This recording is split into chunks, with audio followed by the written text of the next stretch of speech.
Now let's talk about the psychology of referrals. Two very common psychological issues get in the way of asking for and receiving referrals. The first is an issue of confidence and trust on the part of both you and your clients. And the second is what we can call the favor mentality.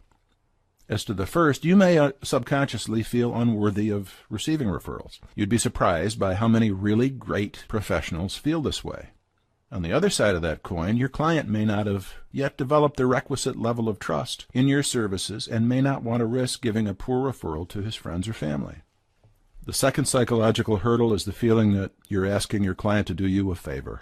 But remember, the favor that's being done is not just for you, but it's for your client and for the referred prospect as well. It's okay for people to know you'd like to receive more clients, but you don't need to frame the conversation that way if you're not comfortable with it. Your objective is to help people who need your help. Isn't that why you do what you do? And isn't that what brings you the most satisfaction? Of course it is. You can frame the discussion that way, and you'll learn more about framing the conversation that way in Lesson 3 that's coming up. Now let's look at the first issue, why you deserve referrals.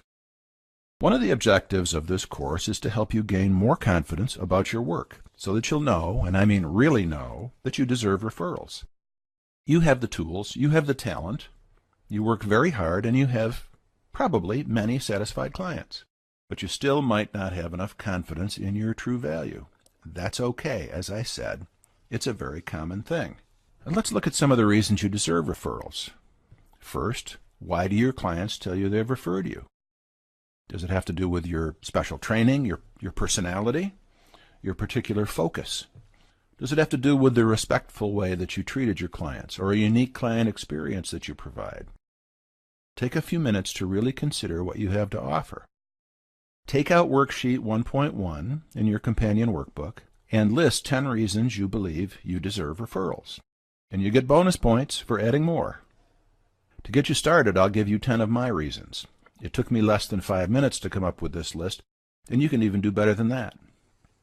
First, I show clients that I'm on their side and sincerely care about their success and their happiness. Second, I'm very experienced in the subject matter. Third, I've developed simple, specific, and practical strategies. Fourth, I'm approachable, and my sense of humor can diffuse a sensitive issue. Fifth, I'm a good communicator, able to express my ideas and understand those of my clients. Sixth, my clients tell me I'm very effective at what I do, and they refer me to others who benefit from my help, and I appreciate that. Seventh, my experience as a top executive helped me develop a solid understanding of what makes people tick. 8, my clients and I enjoy each other's company. I'm not just a coach, I'm a friend.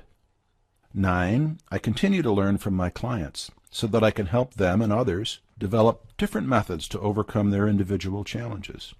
And finally, 10th, I really love what I do. I bring my passion for helping people to every client relationship.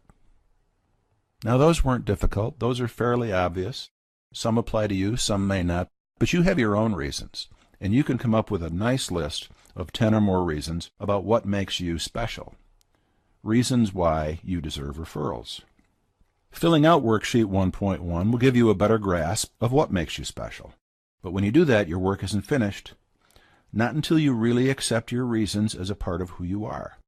They are simply words on paper that won't serve you or your vision until you get comfortable with them, until you accept them. Think about your 10 reasons and let them sink in. Relish them for a few minutes. You've really earned them. A big thing, there are 2 psychological problems with getting more referrals.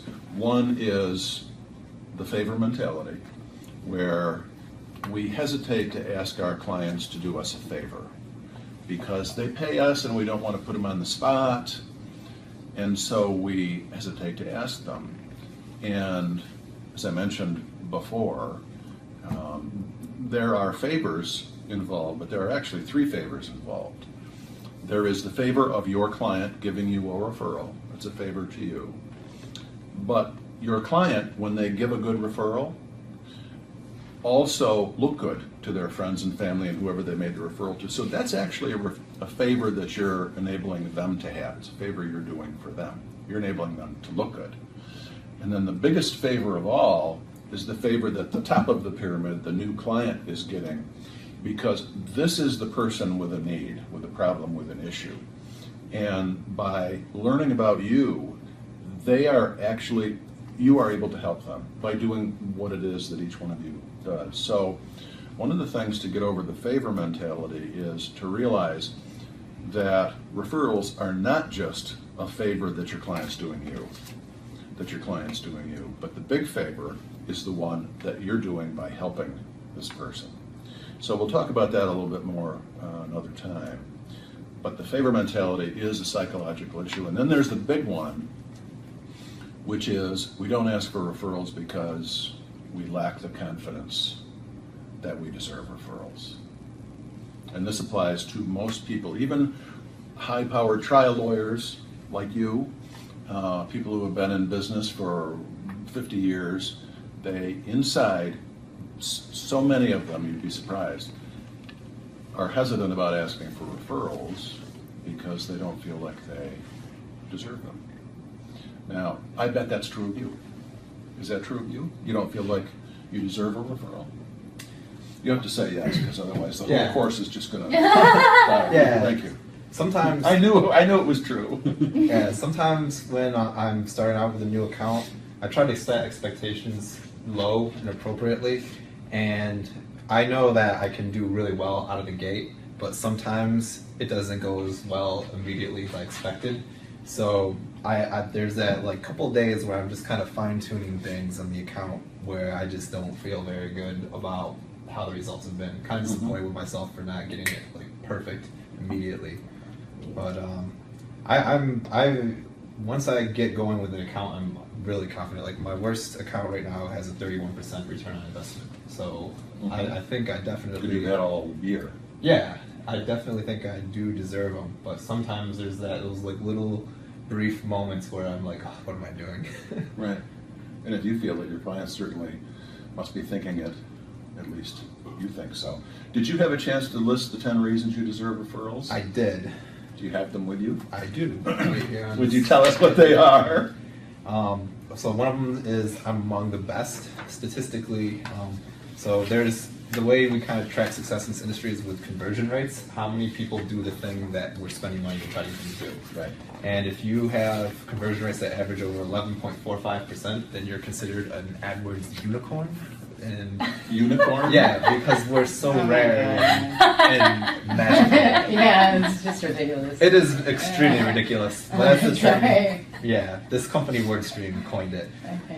But so I'm among like the top percentile of people who do what I do. And I track and measure ROI obsessively. Is this another reason? This is another reason. Of the 10 reasons? Okay. Yeah, I've never encountered another marketer that is saying ROI as much as I am. 3 is I'm responsive. I do things quickly. 4 is I'm charitable with my pay. Donated 4.27% of my revenue my first year. And I'm completely 100% honest with my clients. I've told the client that he shouldn't pay me to do work because it's not profitable enough. Over the course of a year, we only made $100. Clients you've actually had, you've said, stop using me. Yes. Stop using AdWords. What's your favorite reason why you deserve referrals? I think my favorite reason is it's a toss-up between being honest and being the best. I think those are 2 wonderful reasons. Yeah. So you need to get them across to people. Sean, you've been out of town. Did you have a chance to do this? What were some of yours? Skill set and experience. Definitely dedication. I did failure's not an option. Failure's not an option. That's good. And communication in a way that I want it to be done fast and right the first time. And I take pride in that. Even if the client is willing to work, I really want it to be. That's a style thing with you. Part of what makes you as a professional is you don't mess around with stuff. Take after take after take after take. You get ready and get it right the first time. Yeah, I tend to be more hard on myself than the client is on me. But maybe that's a benefit. But it's probably just fear of failure, if we're going to be honest. Right. So. Right, I know that. I know what that's like. Jason, how about you? What are some of your reasons? Some of them, For you, I'm going to ask it a different way. I'm going to ask, you have an idea of your ideal clients. Are there reasons on there that make you a good referral for your ideal clients? What are they? Yeah. I am punctual. What I mean by that is if my customers are business people, so they've got meetings and they've got needs for their computers. So if they expect me to show up at 8 a.m. when they get there, or 8:15, I don't show up at 8:30, or 8:10, I show up at 8:15. A little bit early, of course. Quality of service with follow-up. It's easy to just drop off 5 computers and hook them up and leave, but I follow up usually a couple hours after they start using them, and then 15 days later, and then every 30 days for the rest of their life. And I think my customers love that. Open line of You communication. think they do, or you know they do? I know they do. Okay, Yeah, good. They Good. told me. And then and I have an open line of communication. If they need it back by noon and I hit some snags, then I let them know right away. I don't drag that out. No surprises. I don't fear that phone call. That's good. They expect it. And I've got service loaners. I do have those problems, but I usually don't have to. Usually, people create this state of emergency, but it's really not. They spend a couple hours without their computer or their tablet, and all of a sudden, it freed up time. I don't have Facebook in my pocket anymore, so Right. I think people like it. Do you get testimonials from people? No, Okay, well, we're going to talk about a little testimonials bit. later I on. wouldn't say no 100%, but 'Cause that's I a big don't. deal. I don't request them, Right. but I do get an occasional, public pat on the back. Okay. Well, we're going to talk about ways that you can request them and make it easy to get them. Okay. Okay, that's good. Meredith, how about you? Number 1, Dramatic, because I win. because I win. Number 2, because I also give practical advice along with the legal advice in very difficult times for my clients. If I'm not well skilled on the subject matter, I'll basically become able to be skilled on the subject matter in an area of law so I can win. Good trial lawyer has to learn, always learn. Yeah.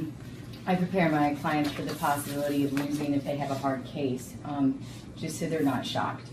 I try to be Again, no honest. surprises. Yeah, no surprises, because for trial, you don't need a surprise.